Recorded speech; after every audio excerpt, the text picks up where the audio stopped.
seem like we feel the same. We love what we hate.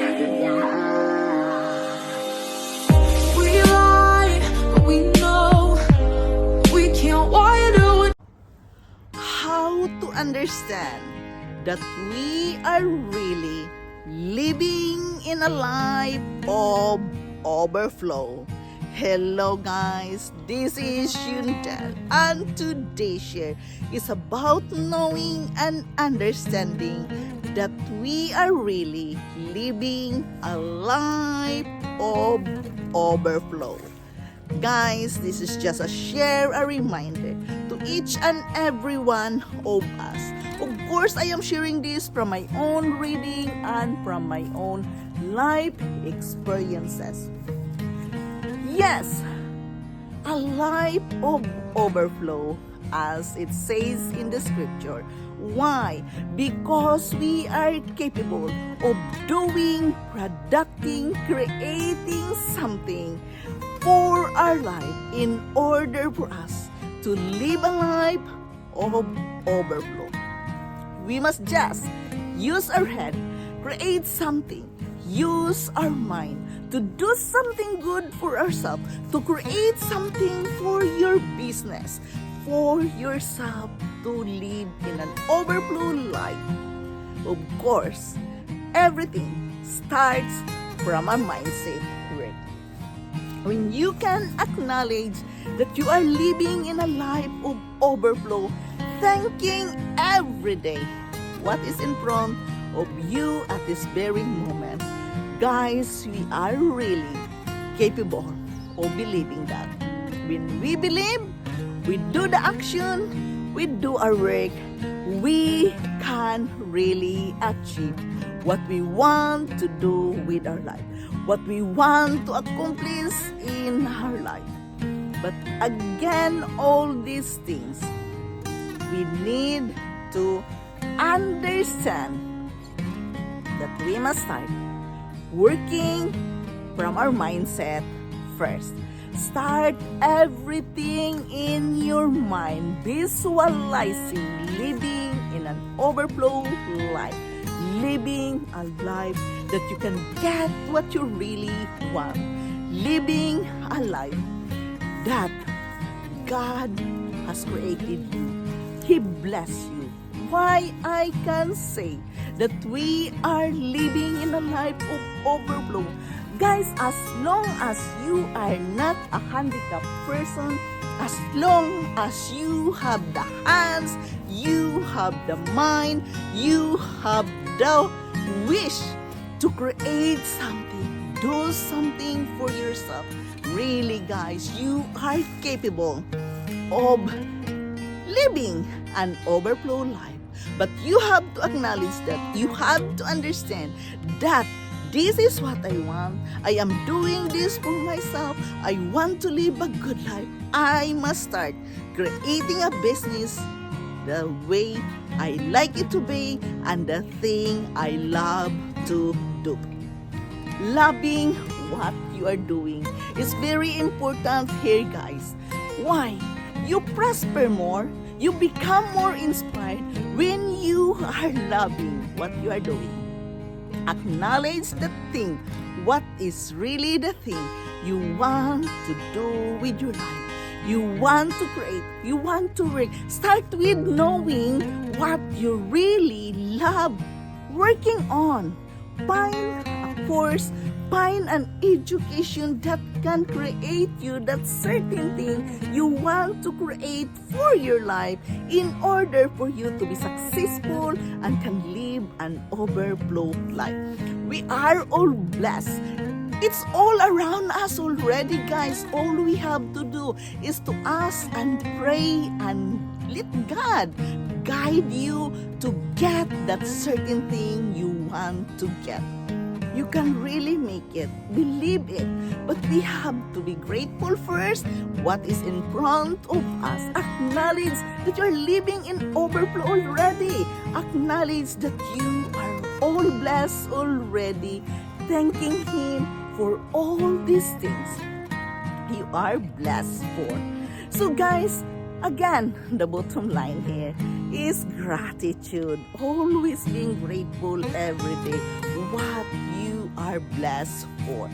A sincere gratitude to Him above is a huge thing because you acknowledge the thing you are doing, the thing you love doing.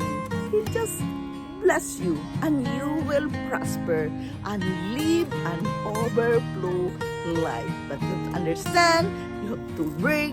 There is a work and effort needed to be done when you really want to experience living an overflow life.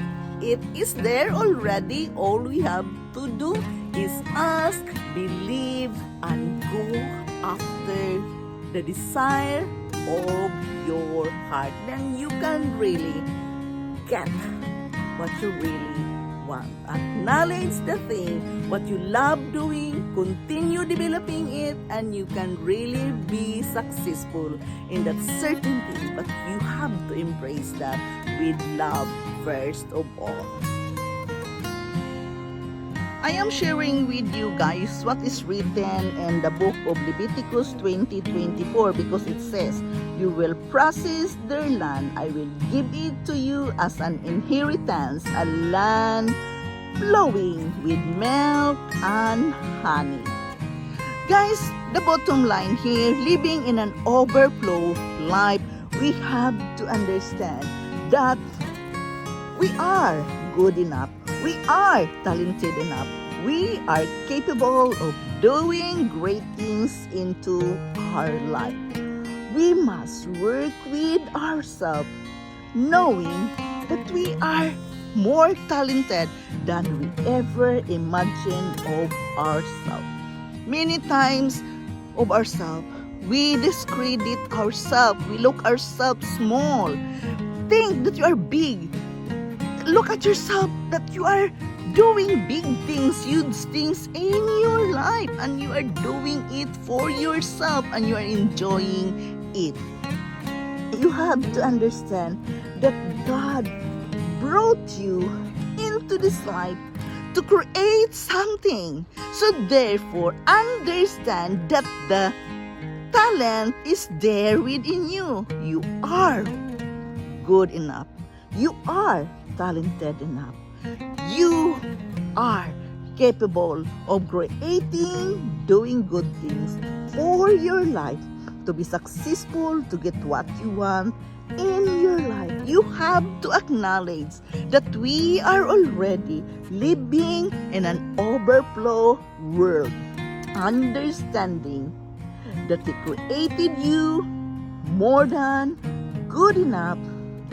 And He is saying to you, you are awesome. You're passing through what God has promised for you. He is going to fulfill. He is going to take you to the places of abundance, a place of more than enough, and where the blessing is flowing with provision. It's just a matter of time. You can get there, but you have to continue believing in Him, thinking an abundance life, thinking that you have plenty. A plenty and abundance mindset, guys, really helps you to get where you want to be. You have to acknowledge God, that He is the God of abundance. He has a special place for you right now. But you have to put down the negativity. You have to put down all those discouraging moments. Instead, you have to believe and declare that you are going to fulfill your destiny, believing in God that He is going to bring you into a life of overflow and the land of more than enough. Yes, it is a land of more than enough, guys, when we can acknowledge that if we work hard, we can get it. We can get that because we are already in overflow. He created this world to live in overflow, but you must have that in your mindset and keep doing what you love, and then you can get what you really want with your life. It is a mindset, work first. So bottom line here, guys, really we must live a life with an abundance mindset. We must understand that we have to do the work, but it is there capable for us already. We have to ask, we have to pray, we have to meditate. We must be grateful and thankful for all the blessing He has given to us. Guys, always think that you can have what you want, but create that in your mindset first. Start working with your mind that you're getting what you want. You are living in an overflow world. It is there, but you have to ask, believe, and be grateful. This is Yundel. Thank you for listening. Thank you for dropping here in my channel. I am very grateful to each and every one of you supporting me here in my life journey. Guys, I am still working with myself, and I am reading every day in order for me to comfort myself. I don't like to think in poverty. I have to think abundance in order for me to survive day by day, in order for me to have food on the table.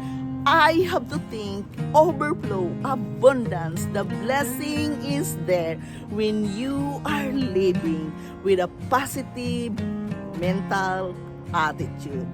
Mindset, work first. Positive mindset is a huge thing for yourself.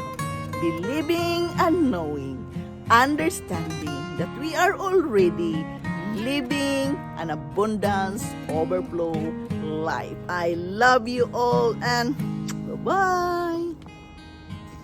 Like we feel the same, we